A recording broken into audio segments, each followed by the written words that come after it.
Hey everyone, welcome back. We're diving deep today and get this into Fudoshin. Fudoshin. You ever hear of it? I have, yeah. It's a great concept. I'm kind of new to it, so Okay. Yeah. Huh. you're gonna have to help me out here. Sure. But from what I understand, it's this Japanese term, right? Yes. That basically means like immovable mind or unshakable spirit, something like that. And we've got this awesome conversation we're going to be digging into today, Yeah. all about like how to actually cultivate this Fudoshin. That's right. It's interesting because you usually hear about it in like martial arts and stuff. Right. But what we're going to find out is that it's way more than just, some fancy fighting technique. Absolutely. Yeah, it's like this powerful mental tool that can really help us in pretty much every aspect of life. I mean, think about it, like who wouldn't want an immovable mind when you're dealing with crazy deadlines at work or family drama or just the everyday chaos of being alive, right? Yeah. Exactly. And that's what we're gonna delve into today. Yeah, so in this deep dive, we're going to break down Fudoshin into 6 core aspects. Its core aspects, yeah. Six key ingredients, you could say. Yeah, I like that. We'll talk about how to stay calm in really stressful situations. Mm-hmm. We'll explore how to make better decisions when the pressure's on, and we'll even touch on how to bounce back from setbacks like a champ. All through the lens of Fudoshin. Exactly. That's really, really exciting. I'm looking forward to this. So to kick things off, I think it's important to get a clear definition of what Fudoshin actually is, right? Right. Because it's kind of one of those kind of mystical sounding concepts. Yes. So what exactly are we talking about here? Well, I mean, like you said, it's usually translated as immovable mind or unshakable spirit, but it's more than just, being stubborn or rigid. It's about developing this deep inner strength and stability that allows you to stay grounded and centered no matter what's going on around you. So, think of it like a mental anchor. Oh, okay. When the storms of life are raging around you, Yeah. your Fudoshin is what keeps you from being swept away. It allows you to weather those storms and come out the other side stronger and more resilient. That's a really cool analogy. That image of like an anchor, Yeah. holding you steady in the midst of the storm. So it sounds like it's really about inner peace, right? It is. Yeah. Like a sense of calmness and clarity even when things are tough. Yeah, exactly. It's about being able to access that calm, that peaceful center within yourself, regardless of external circumstances. So how do we actually, develop this Fudoshin? Like what are the actual steps involved? Well, that's where these 6 core aspects come in. So let's take a look at the first one, All right, let's do it. which is emotional balance. Okay. And this one, I think, is really important because it's really about not overreacting to things. We all have emotions, Right. And it's natural to feel them. But Fudoshin teaches us to kind of let those emotions pass through us without letting them control our behavior. So it's not about like suppressing emotions or pretending they're not there. No, not at all. It's about sort of managing them, right? Exactly. So that they don't run the show. Right. Exactly. It's about recognizing that, emotions are temporary. They come and go. And we don't have to be slaves to them. Right. We can choose how we respond to them. So give me an example. Like how would this play out in a real life situation? Okay, so imagine you're at work and you're working on a really important project, and you've got a tight deadline, and then you get some bad news. Yeah. Maybe there's a family emergency or something like that. Oh. Now, most people, their first reaction would be to panic. Yeah, totally. Right. Their emotions would take over, and it would be really hard to focus on their work. For sure. But someone with Fudoshin, they would acknowledge those emotions. They would allow themselves to feel the stress and the worry. Yeah. But they wouldn't let those emotions derail them. They would take a few deep breaths, refocus their attention, and get back to work. Wow. It's pretty impressive. I mean, I got to say, I don't know if I could always pull that off. Well, it takes practice. Yeah. It's a skill that you develop over time. Right. but it's definitely possible, and there are a lot of different techniques that you can use to cultivate emotional balance. Okay, so what are some of those techniques? Well, one of the most effective ones is mindfulness meditation. Mindfulness meditation. Yeah. Okay, we've talked about that on the show before, but just to remind our listeners, what is that?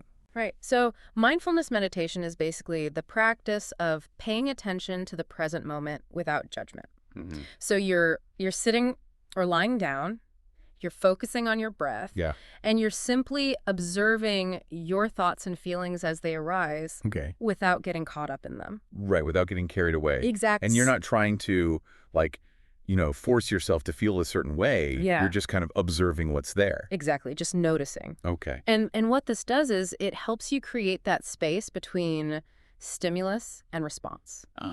So instead of just reacting automatically to whatever's happening, you have a moment to pause Yeah. and choose how you want to respond. Gotcha. And that's really the key to emotional balance. Okay, so mindfulness meditation is one technique. Are there any others? Well, there are a lot of different things you can do. Some people find that yoga or Tai Chi helps them to cultivate emotional balance.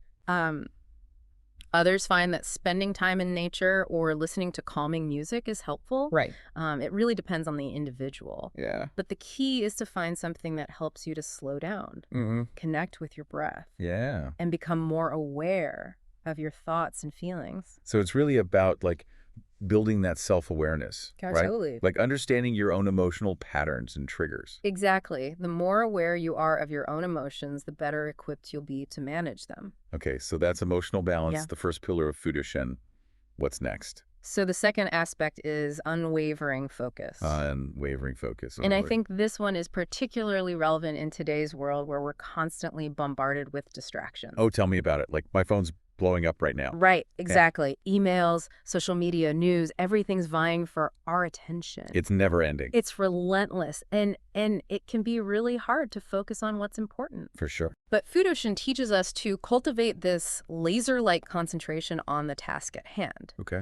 It's about being fully present in each moment, whether you're working on a project, having a conversation with someone, or even just enjoying a meal. So it's about, like, being in the moment. Right, exactly. Not letting your mind wander off to, a million different places. Right, not dwelling on the past or worrying about the future. Right. Just being fully present in the here and now. Okay. So how do we actually, train our minds to be more focused? Well, there are a few things you can do. First of all, it's important to eliminate distractions. So, when you're working on something important, put your phone away. Yeah. Turn off the TV. Right. Close your email. Goes all those tabs. Exactly. Create a space where you can really focus. Okay. That makes sense. Another helpful technique is to break down large tasks into smaller, more manageable chunks. Okay. So instead of trying to tackle everything at once, focus on one thing at a time and give it your full attention. So it's like, kind of like that old saying, how do you eat an elephant? One bite at a time. Yes, exactly. Break it down. Exactly. And then finally, it's important to practice mindfulness. Okay, so mindfulness comes up again. It does, because it's really the foundation of all of this. Right. The more mindful you are, the more easily you'll be able to focus. Gotcha. Because you'll be less likely to get caught up in distractions. Okay, that makes sense. So we've got emotional balance. We've got unwavering focus. Yes. What's the next piece of the puzzle? Okay, so the third aspect is resilience. Resilience. And this is a big one because life is full of challenges. It sure is. We're going to face setbacks, we're going to experience failures. But resilience is what allows us to bounce back from those challenges and keep moving forward. So it's not about, like, never failing or never experiencing setbacks. No, it's about how you respond to those setbacks. Right? It's about getting back up after you fall down. Right. And coming back stronger than before. I love that. Yeah. So how do we actually build resilience? Well, our source actually highlights a really, really important aspect of this, which is training under pressure. Training under pressure, okay. Yeah, so just like athletes, they use simulations to prepare for competitions, right? Right. We can actually create mental exercises or scenarios to practice staying calm and focused amidst challenges. So, we can imagine ourselves in difficult situations and we can practice how we would respond. Okay. We can practice our breathing techniques, our mindfulness techniques, and really kind of walk ourselves through, how we would handle those situations. So it's like kind of like a mental rehearsal. Exactly. Like Yeah. preparing yourself for the tough stuff. Exactly. And the more you practice, the more prepared you'll be when those challenges actually arise. So you're kind of building up that mental muscle. Exactly. Yeah. Okay, so training under pressure is one way to build resilience. Right. What else can we do? Well, it's also important to have a positive mindset. Okay. When you face a setback, it's easy to get discouraged and give up. Oh, yeah. But if you can reframe that setback as a learning opportunity, as a chance to grow and improve, you'll be much more likely to bounce back. So it's about like changing your perspective, right? Exactly. Like looking for the silver lining, even in the tough times. Exactly. And that's not always easy to do, but it's really important. Okay, so training under pressure, positive mindset. Anything else? Well, it's also important to have a strong support system. Right. People you can lean on. Exactly. People who you can talk to, who can offer encouragement and support when you're going through a tough time. For sure. Because, we're not meant to go through life alone. Right. We need each other. Exactly. Okay, so that's resilience. That's a powerful one. What's next? Okay, so the fourth aspect of Fudoshin is acceptance of uncertainty. Acceptance of uncertainty. That sounds tricky. It can be. As humans, we have this natural desire for certainty and control. Oh, yeah. We want to know what's going to happen next. We like to plan things out. Exactly. We want to be able to predict and control our environment. Yeah. But the reality is life is full of surprises. That's for sure. Things don't always go according to plan. And Fudoshin teaches us to embrace that uncertainty, to be okay with not knowing what's going to happen next, to be flexible and adaptable. So it's not about, like, just being passive and letting things happen to you. No, not at all. It's about being proactive, but also being realistic. Okay. It's about recognizing that you can't control everything. Right. But you can control how you respond to things. Right. So it's like, kind of like that serenity prayer, right? Exactly. Grant me the serenity to accept the things I cannot change. The courage to change the things I can. And the wisdom to know the difference. Exactly. It's a beautiful prayer. It is. And it really captures the essence of this aspect of Fudoshin. Okay, so how do we actually practice acceptance of uncertainty? Like, how do we get better at being okay with not knowing? Well, one of the best ways is to simply start noticing how much we actually do know. We often focus on all the things we don't know, all the uncertainties in our lives. Yeah. But if we take a step back and really look at it, we actually know a lot. Right. We know that the sun's going to rise tomorrow. Yeah. We know that we're going to breathe in and out. We know that we have loved ones who care about us. Right. And focusing on those certainties can help us to feel more grounded and secure in the face of uncertainty. That's a really good point. And I guess it also helps to, remember that uncertainty is just part of life. Exactly. It's inevitable. It's gonna happen whether we like it or not. Right. So we might as well learn to embrace it. Okay, so acceptance of uncertainty. That's a big one. What's next? So the fifth aspect of Fudoshin is clear decision-making. Clear decision-making. Okay. And this one kind of builds on all the previous aspects. I can see how that would be. Because when your mind is calm, when you're emotionally balanced, when you're focused, when you're resilient, and when you're accepting of uncertainty, you're naturally going to make better decisions. That makes sense. You'll be less likely to be swayed by your emotions or by external pressures. Right. You'll be able to see the situation more clearly. Yeah. And you'll be able to make decisions that are aligned with your values and your goals. So it's about, like, thinking clearly under pressure. Right? Exactly. Not letting your emotions cloud your judgment. Right. And that's not always easy to do, but it's a skill that you can develop with practice. Okay, so how do we get better at making clear decisions? Well, one of the best ways is to simply slow down. Slow down. Yeah. When we're faced with a decision, we often feel this pressure to make it quickly, but that can lead to impulsive decisions that we later regret. So instead, take some time to really think things through. Okay. Consider all your options, weigh the pros and cons, and maybe even get some input from others. Okay, so don't rush into it. Exactly. Take your time. Okay, what else? Another helpful technique is to connect with your intuition. Your intuition. Okay. Yeah. Yeah.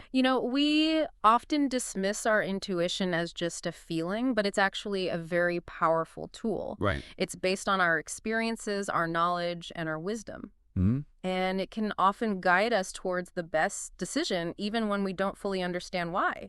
So it's about like trusting your gut. Exactly. If something feels off, it probably is. Okay. So slow down, trust your gut. Uh, Anything else? um, well, it's also important to be decisive. Decisive. Yeah, once you've considered all your options and you've connected with your intuition, it's time to make a decision and stick with it. Right. Don't second guess yourself. Exactly. Don't waffle. Right. Make a decision and move forward. Okay, so that's clear decision making. The fifth aspect of Fudoshin. What's the final piece of the puzzle?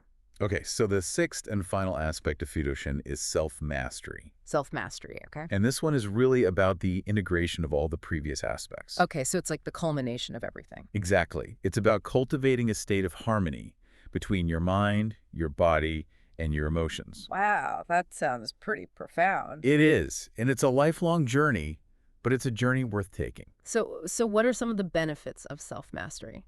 Well, when you achieve self-mastery, you experience a deep sense of inner peace and fulfillment.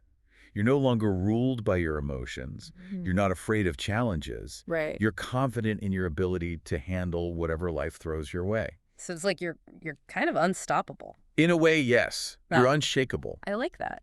So how do we actually cultivate self-mastery? Well, it's a lifelong process, but it starts with the practices we've been talking about. Mindfulness, emotional balance, unwavering focus, resilience, acceptance of uncertainty, clear decision-making. Right. All of these things contribute to self-mastery. Gotcha. And it's also important to have a strong sense of purpose. Purpose, okay. Yeah, what is it that you're passionate about? Yeah. What is it that you want to achieve in life? Hmm. Having a clear sense of purpose gives you direction and motivation. Right, it gives you something to strive for. Exactly. And that's essential for self-mastery. Okay, so self-mastery, the final aspect of Fudoshin. So we've covered all 6 aspects now. We have. Emotional balance, unwavering focus, resilience, acceptance of uncertainty, clear decision-making, and self-mastery. That's a lot to take in. It is. But it's really powerful stuff. It is. So what does this all mean for our listeners? Like, how can they actually apply these principles in their own lives? Well, I think the beauty of Fudoshin is that it's applicable to everyone. It doesn't matter what your background is, what your job is, what your circumstances are. Right. These principles can help you to live a more fulfilling and meaningful life. Hmm. So, if you're struggling with stress, Fudoshin can help you to stay calm and centered. Mm-hmm. If you're facing challenges, it can help you to be more resilient. Right. If you're feeling lost or uncertain, it can help you to find your way. That's amazing. It's really a path to self-discovery and self-improvement. Wow, that's really inspiring. And it's a lifelong journey. Right. It's not something you just achieve overnight, Exactly. It takes time, it takes effort, it takes practice. but it's worth it. It is. Well, I think we've covered a lot of ground today. We have. And I really appreciate you sharing your insights on Fudoshin. My pleasure. So as we wrap up, I want to leave our listeners with a final thought. Okay. What area of your life could benefit most from cultivating a bit more Fudoshin? Is it your work, your relationships, your health, your personal growth? That's a good question. Yeah, take a moment to really think about that. And then ask yourself, what one small step can you take today to start building that immovable mind within yourself? I like that. One small step. Yeah, because even the smallest step can make a world of difference. Absolutely. Well, thanks again for joining us for this deep dive into Fudoshin. My pleasure. And we'll see you next time. See you next time.